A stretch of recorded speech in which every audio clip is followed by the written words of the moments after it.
D'ailleurs, je vais vous mettre directement la première acétate pour qu'on puisse suivre. On a d'ailleurs, si vous voyez seulement, si vous ne voyez pas tout directement sur votre page là, de ce qui est affiché, juste sur le côté de votre tableau là, que vous voyez, à côté, il y a une barre qui vous permet de monter et descendre cette page-là, en fait, qui est là. Donc, le comité multi-organisme de Rivière-Éva, ce qui m'amène à M. Régent Hamel, qui est le coordonnateur. Il y a plusieurs années, Rivière-Éva a organisé une stratégie pour réussir à se mettre ensemble dans le but notamment de mettre en commun des énergies pour notamment un local important, là, évidemment à l'église, dans un village, c'est important, mais pouvoir en faire un projet dans lequel les gens parlent d'une seule voix et qu'on puisse faire quelque chose d'intéressant là, comme projet dans cette communauté-là. Et il y a sans doute des éléments intéressants, des leçons à retenir de cette expérience-là spéciale de Rivière-Éva qui a fait jaser pas mal par un des instigateurs de ça, M. Hamel, qui pourrait être pertinent pour d'autres municipalités d'Abitibi-Témiscamingue. Alors, sans plus tarder, M. Hamel, je vais vous laisser sur le contenu, si vous voulez vous présenter davantage un peu là, sur votre passé et tout ça. Mais je vous laisse ensuite là, pour la continuation de cet exposé-là. Alors, bonjour tout le monde. Moi, c'est Régent Hamel. Je suis retraité depuis bientôt 20 ans, retraité des affaires municipales. J'étais directeur général de la ville de Malartic. Puis, depuis 20 ans, je réside à Rivière-Éva. Alors, j'ai pris comme hobby de faire du bénévolat dans ma municipalité d'accueil. Alors, on avait l'église ici qui était vieillissante, puis la clientèle diminuait, puis tout ça. Fait qu'avec un groupe de bénévoles, puis un groupe de retraités, on a décidé de retaper ça, puis de rendre ce projet-là rentable. Alors, j'ai un petit document que j'ai préparé. Je vais vous en faire lecture avec des petits commentaires. Puis, si je voulais m'interrompre, vous avez bien beau. Puis, à la fin, vous avez des questions, bien, je suis toujours disponible. Excusez. Alors, le comité multi-organisme, ça a été formé en 2003, puis ça inclut la Fabrique Saint-Paul de Rivière-Éva, qui est toujours propriétaire du bâtiment, qu'on appelle aujourd'hui le complexe multifonction, la municipalité de Rivière-Éva, le Conseil des chevaliers de colons de Rivière-Éva, le Cercle de fermières de Rivière-Éva, le Club des aînés de Rivière-Éva, le comité d'entraide mortuaire de Rivière-Éva, puis l'OVEP. Ça, c'est un groupe qui était formé depuis plusieurs années à Rivière-Éva. C'est un groupe d'action populaire qui bénéficie d'une petite subvention du provincial. Alors, tous ces groupes-là, au début, on a réuni, puis on a regardé ensemble comment ça coûte pour opérer une salle. Fait qu'on en est venu à la conclusion que, en regroupant les organismes, il y a une économie à faire, puis donc ça fait que ces organismes-là qui distribuent des gens dans le public, des argents dans le public, ont plus de chances d'en distribuer parce que les coûts sont moindres lorsque on est en groupe. Alors pour excusez, faire une histoire courte, là, c'est comme je vous disais tout à l'heure, ça a été initié en 2003. On a appelé ça le comité multi-organisme de Rivière-Éva. On avait comme mandat d'assurer la survie de la salle des quatre coins, la salle communautaire, et de réaliser les travaux nécessaires visant la transformation du complexe, c'est-à-dire la partie de l'église. Il faut dire qu'on avait eu des avis de la régie du bâtiment, le fait que notre bâtisse, il y avait des lacunes ici et là, puis on avait beaucoup de choses à refaire. Alors, on a demandé une permission spéciale pour rénover. On a accepté et c'était à long terme, mais ça s'est fait. Tous ces travaux-là étaient devenus prioritaires suite à une diminution considérable de la pratique religieuse dans nos églises. C'est sûr, comme partout ailleurs, mais la pratique religieuse, ça a diminué. Alors, en effet, on a gardé à peu près le tiers de la surface de la chapelle puis on en a fait une salle de conditionnement physique adjacente. Ces travaux-là, les transformations ainsi effectuées ont permis de générer des revenus de location additionnels dans le du complexe et ainsi permettre à la population de Rivière-Éva de bénéficier d'un centre communautaire à des coûts des plus minimes. Ces travaux oui. Une question à M. Hamel. Est-ce qu'au préalable, l'ensemble de ces comités-là avaient déjà des salles avant, ou s'il y en avait qui n'avaient pas d'endroit, qui étaient un peu là, qui se déplaçaient au gré de la bonne volonté de d'autres comités et qui ont eu intérêt à se mettre ensemble? Il n'y avait pas de salle définie, mais il voyageait un petit peu, là, comme dans la salle municipale. On avait un motel qui était en opération. Alors, il y avait des réunions qui se tenaient là. Les fermières étaient dans un autre local. Fait qu'on les a toutes réunies, puis on a fait une étude aussi, comment ça coûtait pour une salle. Par exemple, pour les Chevaliers de Colomb. Dans le temps, c'était entre 15 et 20 000 par année pour avoir une salle. Excusez. Alors, après avoir regardé ça tous ensemble, on en est venu à la conclusion qu'il serait préférable qu'on unisse nos forces puis qu'on retape cette bâtisse-là pour en faire un lieu commun à Rivière-Éva. Je comprends que ça ne s'applique pas dans toutes les municipalités, mais dans des petites municipalités comme la nôtre, actuellement, on a 1500 de population, 1500. Ça fait l'affaire de tout le monde. Alors, ces travaux de transformation-là du complexe nous ont permis d'implanter une salle de conditionnement physique au rez-de-chaussée, c'est-à-dire la partie de la chapelle qu'on a amputée, là. Alors, on a des équipements. Ça fait déjà en 2010, ça fait déjà 7 ans qu'on a implanté ça. Puis, bon an, mal an, on a 150 membres actifs. Depuis le début, on a près de 600 membres qui ont adhéré à la salle de conditionnement physique, mais c'est comme d'autres choses. Il y en a qui laissent, il y en a qui reviennent. Mais il y a 150 membres régulièrement qui fréquentent la salle de conditionnement physique. Également, on a implanté des salles de conférence, 2 salles de conférence à l'usage des partenaires du complexe, que je vous ai nommé au début. On a un bureau de disponible à l'usage de nos partenaires. Puis des toilettes et des toilettes et une douche qu'on a installées aussi pour les usagers du complexe. Ça sert aussi pour la salle de conditionnement physique.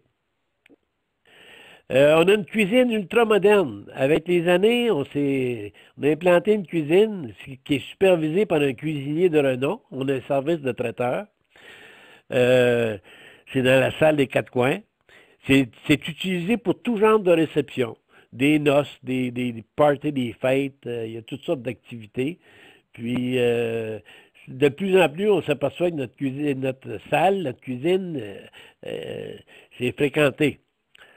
C'est utilisé aussi, notre salle des 4 coins est utilisée par les compagnies minières pour la formation de personnel. Alors, quand ils font nous autres, on a la chance d'être au centre, disons, en Tanico-Eagle, à Pressac, puis Canadienne Malartic à Malartic.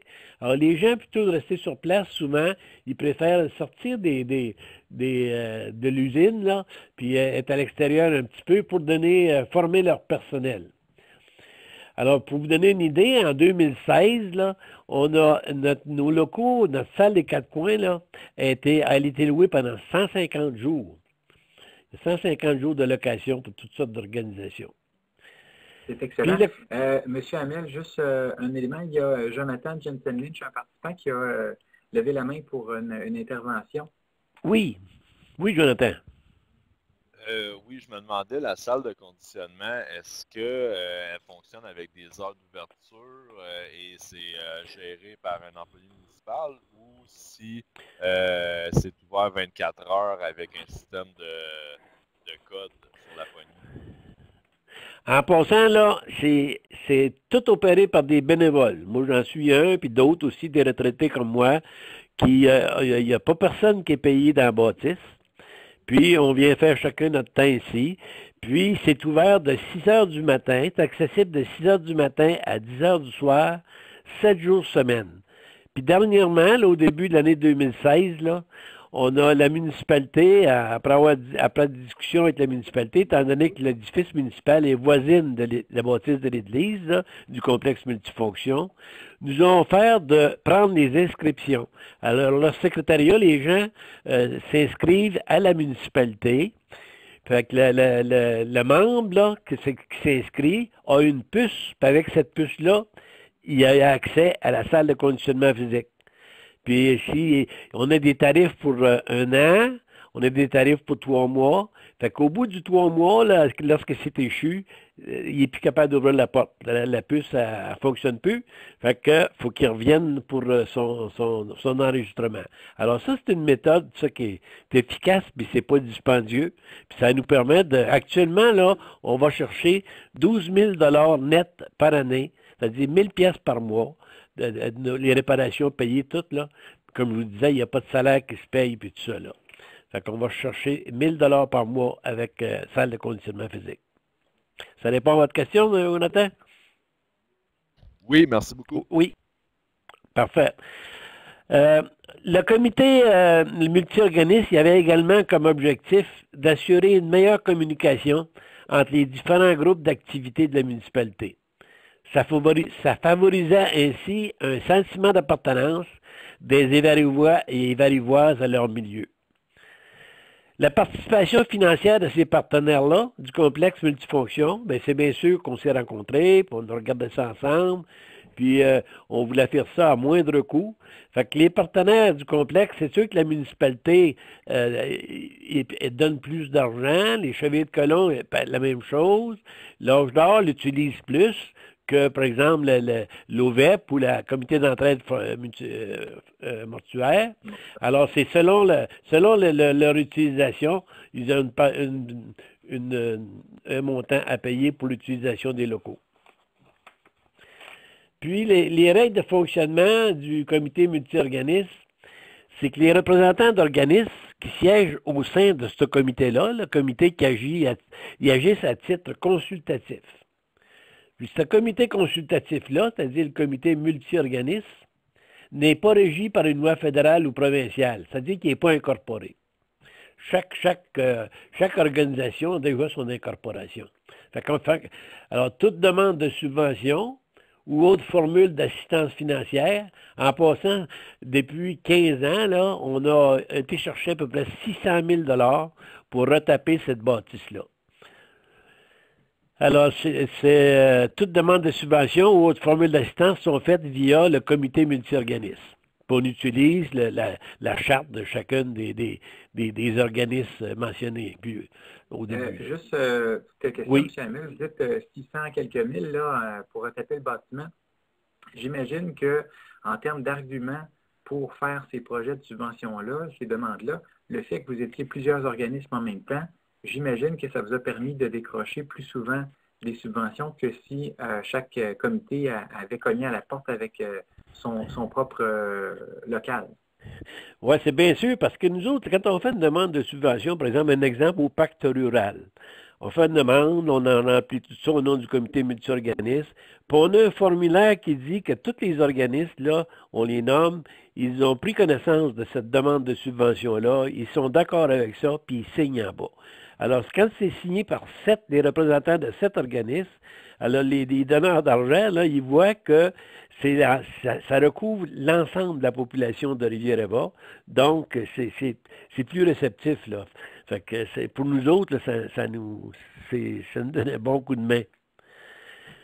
Puis, toutes les transactions bancaires qui sont effectuées via la fabrique Saint-Paul de Rivière-Éva parce qu'elle en est le propriétaire.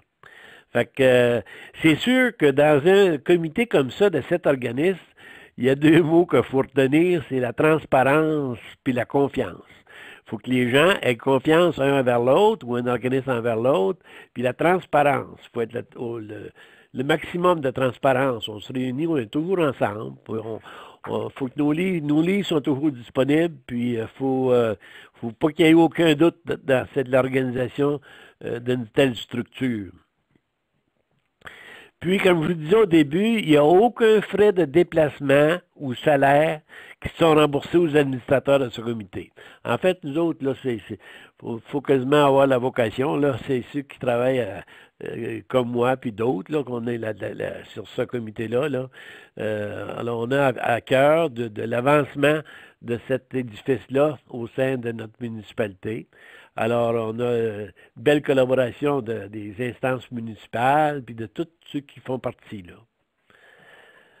Puis quand on fait une demande de subvention, là, toute demande de subvention, faut avoir l'accord des partenaires avant d'être acheminé. On monte ça, on monte un projet, puis on a l'accord des différentes, on a une lettre signée par les différents partenaires. Puis le complexe multifonction, étant la propriété de la Fabrique Saint-Paul, cette dernière s'avère l'unique responsable des dettes qui peuvent être contractées. C'est bien sûr que les organismes qui font partie du comité multi-organisme n'ont aucune responsabilité monétaire si, mettons, qu'il y a une dette qui a été une dette de contractée pour ce complexe-là. C'est la fabrique qui en est le responsable parce qu'elle est propriétaire des lieux. Fait qu'en gros, là, c'est un peu l'histoire de notre complexe. Puis, à date, là, ça fait, comme je vous dis, on a commencé en 2003. Ce qui a été le plus long pour débuter ça, c'était l'aspect humain, de réunir les gens, parce que les gens, souvent, on est individualistes. Hein? On dit, nous autres, on fait notre petit local pour faire nos petites affaires, puis tout ça. Mais c'était ça qui a été le plus difficile. Ça a pris une couple d'années, 2-3 ans. Mais lorsque c'était acquis, cette chose-là, que les gens se sont aperçus, par exemple, comme les Chevaliers de Colomb, qu'une salle te coûte 15-20 000 piastres par année, quand ça t'en coûte 5-6 000 quand tu fais ça en communauté, c'est-à-dire en groupe, c'est une bonne différence. Fait que ça permet aux Chevaliers de Colomb de donner plus d'argent dans le public. Fait que, mais c'est ça qui a été le plus difficile au début. Parce que, comme je vous disais, on est individualiste dans n'importe quoi, puis on veut garder notre petite salle, puis nos affaires. Mais quand on peut mettre ça en commun, je admets que ça peut peut-être pas se faire dans toutes les municipalités, comme des grosses municipalités, mais dans des petites municipalités comme la nôtre, je pense que ça a été un bienfait. Puis tout le monde sont contents de voir cette construction-là, avec les argents qu'on a dépensés. Puis d'avoir tapé ça comme ça. C'est moderne, avec une cour toute pavée, là, tout notre stationnement pavé. En même temps, ça sert de stationnement communautaire, parce que ceux qui font du covoiturage de Val-d'Or à Rouen, ils laissent souvent leur voiture ici, parce qu'on a la chance d'avoir des grosses mines de notre secteur. Puis on est aux 4 coins qu'ils appellent, là. Fait que ça sert, ça, c'est gratuit, puis... alors, c'était un beau complexe, qu'on en est bien fiers, puis on aime ça d'en parler aux autres. Fait que ça couvre un petit peu ce que c'est que notre complexe multifonction. S'il y a des questions, gênez-vous pas. On me forcerai pour y répondre, sinon... Oui, bien, j'en ai quelques-unes, mais je vais attendre. J'en ai déjà posé quelques-unes déjà. Est-ce que de Jonathan, Martine, Véronique ou Elisabeth, vous avez quelques questions à propos de ce qui a été exposé par M. Hamel? Est-ce qu'il y a des... Est-ce qu'il y a des entreprises privées qui ont participé aux subventions ou c'est uniquement du public? On a des entreprises privées comme les compagnies minières, par exemple. Là. Quand on a besoin de matériel, là, du fil électrique, puis toutes sortes de choses comme ça, là, ben on va à la mine, puis on va... Ça, il n'y a pas de problème. Ils sont bien, bien généreux. Canadienne Malartic, la même chose. Puis d'autres compagnies qui font affaire dans le secteur. Puis tranquillement, bon, on est devenu un peu régional dans notre secteur, là, parce que déjà, les gens disaient, mais c'est pour les gens de Rivière-Éva. Mais là, comme dans la salle de conditionnement physique, par exemple, on a beaucoup de membres de Malartic, de Cadillac, de Lamotte, alentour, là. Alors, au prix, c'est parce que je n'ai pas donné la tarification, mais ici, là, pour une année, quelqu'un peut entrer membre à la salle de conditionnement physique avec les heures que je vous ai données tout à l'heure pour 150 $ par année. Puis on peut avoir accès aussi à une kinésiologue ou un kinésiologue là, sur demande avec la CLSC. Quand les gens font la demande, qu'ils sont membres, on peut avoir ça, c'est inclus dans leur tarification. Alors, tout ça, puis pour 3 mois, ça coûte 50 $. Fait que je dois vous dire que on s'en va dans des grosses...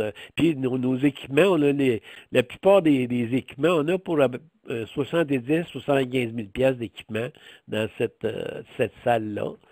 Puis, à mesure qu'on a des demandes, on essaie d'y répondre. Puis, à date, là, je pense que c'était un succès. de ce côté-là, puis c'est rentable.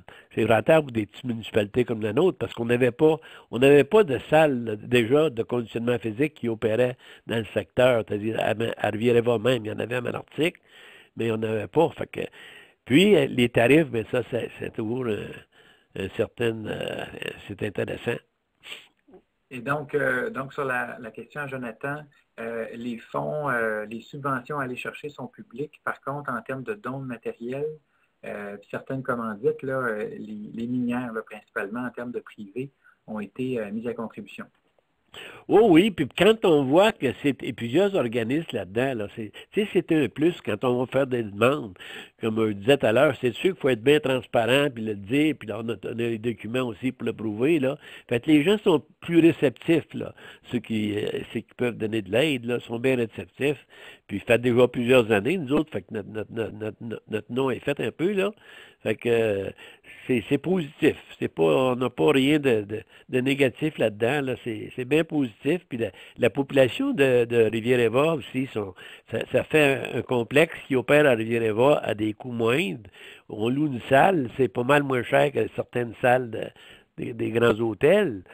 Puis c'est parce qu'on a il y a beaucoup de bénévolat, par exemple. Ça, il faut dire ça. Des petites municipalités, il y a beaucoup de bénévolat qui se fait. Et la municipalité, elle n'est pas intéressée de reprendre cette salle-là, elle, là, parce qu'elle sera obligée peut-être d'engager des employés. Tandis que là, nous autres, c'est tout du bénévole. Est-ce que ça va durer longtemps? Mais ça fait déjà 15 ans, 20 ans, puis ça dure. On espère que la relève va être là. Excellent. Il y avait Elisabeth qui avait une question, je pense, tantôt. Oui, ben juste une petite question. Je me demandais par rapport au comité. Est-ce que c'est un comité ouvert que il y a des organismes qui ont participé puis qui sont partis ou peu importe, ou ça a toujours été comme les mêmes qui ont été présents? Ben, les organismes, c'est pas mal tous les mêmes, là, veut dire, comme je l'ai dit au début, là, comme la fabrique, la municipalité, fait que ça peut changer au point de vue municipal, le maire peut changer, les chevaliers de colon, c'est pareil, le grand chevalier, d'année en année, il y a un nouveau grand chevalier, mais il y a tout le temps une suite qui est donnée, puis à ce jour, là, on suit tout le temps la même politique, là, la même information qu'on donne. C'est sûr que le noyau principal, c'est la fabrique, hein, parce que nous autres, là, comme moi, je faisais partie de la fabrique, fait qu'on avait un intérêt déjà, nous autres, pour garder une chapelle vivante à Rivière-Éva. Fait que c'est sûr que la chapelle n'est pas grande, là, il reste de la place pour à peu près 100 personnes, 120 personnes, mais avec des grosses portes, des portes en métal, là. Si jamais il y a une grosse funéraille ou quelque chose, on lève les portes, on tasse les équipements de conditionnement physique, puis on peut encore accommoder 200-250 personnes dans la chapelle. Mais actuellement, c'est une petite chapelle. Puis, parce qu'on a gardé de la place pour la salle de conditionnement physique. La même chose avec les fermières. Le local des fermières, c'est dans l'ancienne sacristie. C'est un grand local pour la sacristie. Alors, actuellement, ça sert pour les fermières, pour leur atelier, leur métier à tisser, puis un petit bureau, puis une espèce de place pour une dinette, là. Alors, il y a un beau local. Toutes les madames sont bien contentes. Justement, aujourd'hui, il y a la journée de printemps des fermières qui se passe ici à Rivière-Éva. Excellent. On a Véronique Beaulé qui a levé la main aussi pour une question. Véronique? Oui, M. Hamel, moi, je me questionnais à savoir, vous dites que vous faites partie du comité de la fabrique. Est-ce que vous avez eu des autorisations à obtenir de la part du diocèse ou, le processus au niveau de l'utilisation d'un lieu de culte à différentes vocations? Est-ce qu'il y a des autorisations que vous avez dû obtenir ou des demandes que vous avez dû adresser au diocèse ou aux autorités religieuses en lien avec ça? C'est sûr que lorsqu'on fait l'achat d'équipements, qui veut dire c'est au nom de la fabrique, mais ça nous prend toujours une lettre de l'évêque. Pour vous donner un exemple, quand on a acheté nos équipements de conditionnement physique, je pense que ça nous prenait 50 000 $. Il fallait faire un emprunt. On a eu des subventions après ça pour rembourser cet emprunt-là, mais ça prenait une lettre de l'évêque, alors on a emprunté de la caisse des jardins, puis à Montréal, il n'y avait jamais vu ça qu'une église emprunte de l'argent pour acheter des bicycles et des tapis roulants. Fait que c'était une première, mais on a un bon support de la part de l'évêché, parce que l'évêché voit qu'on veut vivre avec ça, puis on veut garder une chapelle vivante. Fait que à date, là, c'est très positif, comme je vous disais tout à l'heure. J'aurais une autre question En passant, aussi. Oui. j'ai juste une question complémentaire à la tienne, Véronique. Est-ce que, donc, il y a 15 ans, ça c'était l'évêché. Est-ce que vous êtes avec le diocèse d'Amos ou le diocèse de Rouen? Nous autres, on était avec le diocèse de Rouen-Noranda. OK, donc C'est c'est le même Monseigneur que Moreau. Témiscamingue aussi. C'est OK. ça, c'est ça. Même chose que le Témiscamingue puis Rouen-Noranda. OK. Oui, Véronique? Oui, mon autre question, c'est que au tout début, là, je voulais revenir en arrière dans vos fiches, puis je pouvais pas, mais est-ce que qui était déjà installé au sein de l'Église à part la fabrique? Est-ce que, tu sais, je vois là, le Club des fermières, Conseil des chevaliers, municipalité, est-ce qu'il y avait d'autres résidents ou à part la fabrique qui étaient installés à l'Église ou tous ces gens-là se sont greffés par la création ou l'utilisation d'un petit local au fur et à mesure? Bien, c'est sûr que comme la municipalité, au tout début, ben, ils ne voulaient rien savoir de la fabrique. Ils disaient, vous autres, mais depuis qu'ils sont partenaires, la municipalité, les conseils municipaux qui se succèdent, disent, bien, écoutons, on est partenaire de ce projet-là. Fait qu'à chaque année, ils nous donnent un montant d'argent pour l'entretien puis l'administration. Alors, ils n'étaient pas membres dans ce temps, il y a 15 ans. Comme les chevaliers de colon ils venaient pour une assemblée. Le cercle d'infirmières était ici, par exemple. Puis il y avait le club des aînés. Les clubs des aînés, ils avaient leur repas, puis les danses, puis tout ça. Alors, ils faisaient ça dans la salle des quatre coins. Puis le comité d'entraide mortuaire. La plupart étaient ici, à l'exception de la municipalité. Puis la plupart gravitaient alentour. OK, donc je comprends donc que les locaux municipaux ne sont pas à l'intérieur de votre infrastructure. Ils sont membres de votre comité, mais ils n'ont pas leurs bureaux municipaux à l'intérieur de votre infrastructure. Non, mais Non. nous autres, on est voisins de la municipalité. On est voisins OK. d'édifice municipal. Fait que quand il y a une grosse assemblée où les pompiers veulent utiliser la salle pour une assemblée, c'est toujours accessible. Comme partenaire, tous les locaux sont accessibles. Puis, on a quelqu'un qui fait les réservations de locaux pour qu'il y ait une bonne coordination. Fait que c'est accessible en tout temps sur demande. Parfait, merci. Bienvenue. On a Jonathan qui a à son tour une question. Oui, Jonathan. Oui, je me demandais comment ça se passe au niveau de la gestion d'horaire. Est-ce que parfois c'est problématique? Avez-vous un système quelconque là, pour la salle puis l'occupation de tout ça? Ben, on a une personne bénévole là, qui s'occupe des réservations de salles. Alors, avec un listing, là, puis c'est réservé quasiment un an d'avance, comme pour les réceptions des fêtes de 2017-2018, là, il y a déjà des réservations de fêtes, là, des dates qui sont arrêtées, des familles qui utilisent cette salle-là depuis des années. Alors, ils remettent leur nom là-dessus, fait que nous autres, on réserve. La même chose que pour les repas des clubs de l'âge d'or, c'est le 3e jeudi de chaque mois. Alors ça, c'est coulé dans le ciment. Il y a le 3e jeudi, on a le repas. C'est le repas du club de l'âge d'or. Les chevaliers de colon, il y a dans l'Assemblée, c'est tout déterminé. Alors c'est tout comme ça, mais on a quelqu'un, un bénévole, qui tient compte de tout ça, avec un bon contrôle de la part du comité. Fait que c'est, à date, là, on n'a pas eu de trop d'embûches avec ça. Tout déroule assez bien. Puis, les gens connaissent la fréquence des locations, là, fait que c'est assez positif. OK, merci.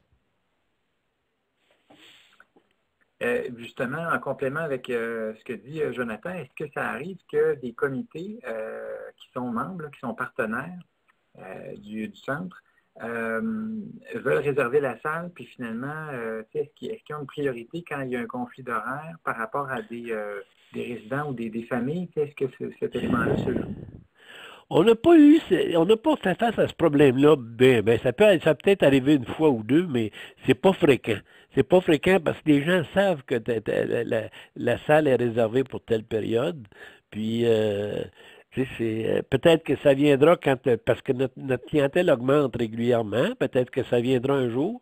Alors, il faudrait trouver les arguments puis la méthode pour satisfaire tout le monde. Mais à date, là, on n'a pas eu à faire face à ça. OK. Moi, j'ai Ah oui?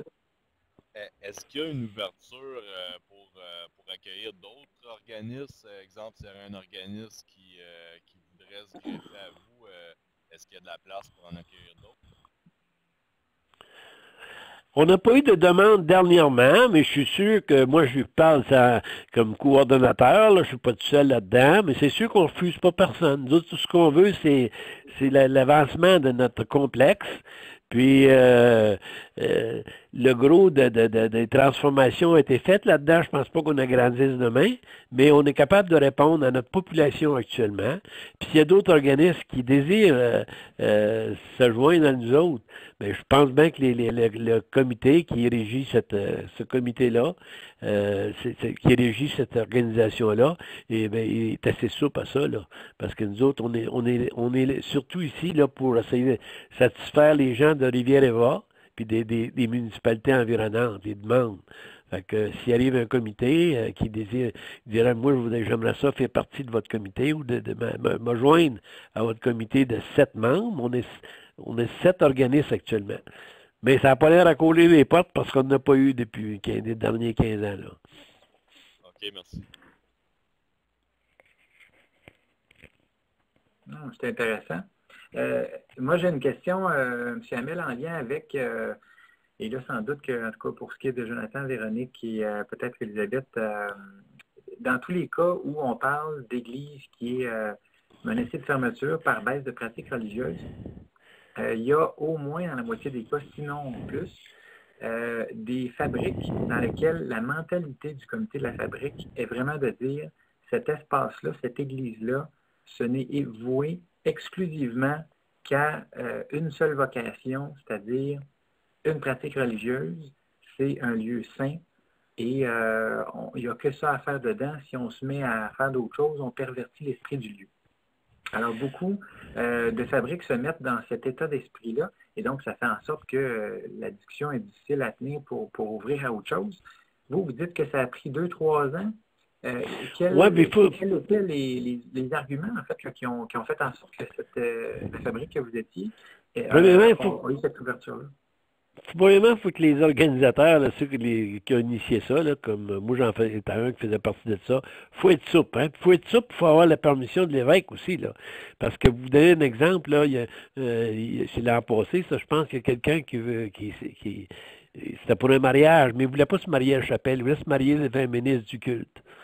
Alors nous autres, on a loué notre salle en bas pour nous opérer le bar. La fabrique, là, les membres de la fabrique ont opéré le bar, puis il ne voulait pas se marier à la chapelle. Là. Fait qu'on a fait 1200 $ avec ça, avec le bar surtout, puis la location de la salle. Fait que c'est pour vous montrer que, puis après ça, on a demandé à l'évêque, on dit, on est-tu à la bonne voie, là, nous autres? Il dit, on va chercher l'argent où elle est. Tu sais, en autant que ça ne s'est pas des clubs de danseuses, là, mais c'est tu sais, faut être assez souple là, pour parce que même dans la chapelle actuellement, là, on a des pièces de théâtre. Là, on a l'école Charles-René Lalande, la commission scolaire, que souvent, avec les élèves, là, ils viennent présenter des petites pièces de théâtre, ces choses-là, dans la chapelle. Puis faut être souple, faut être tu sais, je pense bien qu'on on déroge pas à la religion catholique, là, mais il faut être souple, puis il faut répondre à la demande de nos paroissiens, nos paroissiennes. D'ailleurs, moi-même, dans mon autre travail donc de compteur, il y a plusieurs années, j'ai fait un spectacle dans la portion chapelle. Alors, c'est sûr que j'étais installé à la place normalement du curé pour faire une histoire de conte et légende, mais donc ce que j'entends, c'est que l'évêché, en fait, c'est pas lui qui a principalement bloqué cet élément-là, mais c'est vraiment l'ouverture. À partir du moment où il y avait une ouverture d'esprit de la part du comité de la fabrique, l'évêché se trouvait à dire, à moins que ce soit quelque chose d'exceptionnel, comme vous dites, mettons des danseuses, là, on est dans des mœurs là, quand même bien différentes. Là. Normalement, eux, à l'évêché, c'est pas eux qui bloquent tellement là, sur cet élément-là de transformation de bâtiment. Parce que nous autres, là, on invite là, régulièrement notre évêque puis des prêtres du diocèse qui ont déjà été ici à nos activités. Comme on a des soupers communautaires, là, on appelle ça le souper 5 services, nous autres, une fois par année. Là, on invite l'évêque puis tout ça, puis il est tout content, puis il voit là, la façon qu'on fonctionne, puis il est bien positif à ça, puis au point de vue financier, ben, on arrive avec nos affaires, là, tu sais, c'est positif. Fait que, mais on ne dépasse pas les normes. Une autre chose que je dois dire aussi, là, c'est quand on opère un bar en bas, quand on loue notre salle, là, mais on n'a pas de licence de boisson, nous autres. À chaque fois qu'il y a un organisme qui veut utiliser la salle, il faut qu'il demande une licence de boisson de la Société des alcools. Nous autres, on ne veut pas avoir un permis. Nous autres, même quand on fait une activité puis on veut vendre ou servir des alcools, il faut avoir un permis. Fait que, il y a des permis journaliers. Il n'y a pas de permis à plein temps, là, parce que c'est un problème, ça. Parce que un permis d'alcool dans un endroit comme ça, tous les bénévoles, ils veulent travailler dans les du bar parce que c'est payant, il y a des pourboires et tout ça. Fait que nous autres, on ne veut pas avoir affaire à ça. Quand il y a des activités, c'est un permis qu'on demande, c'est sur demande. Puis nos pourboires en bas, là, quand il y a des gens qui, pour y aller avec notre bénévolat, là, tous les pourboires, ça s'en va à la Société canadienne du cancer. Fait que les revenus de la boisson, c'est correct. Maintenant, si c'est pour la fabrique, on regarde les revenus. Mais tous les pourboires, pour pas qu'il y ait des gens qui s'en font une carrière, qui disent, ben moi, là, j'aime ça travailler dans les beurre.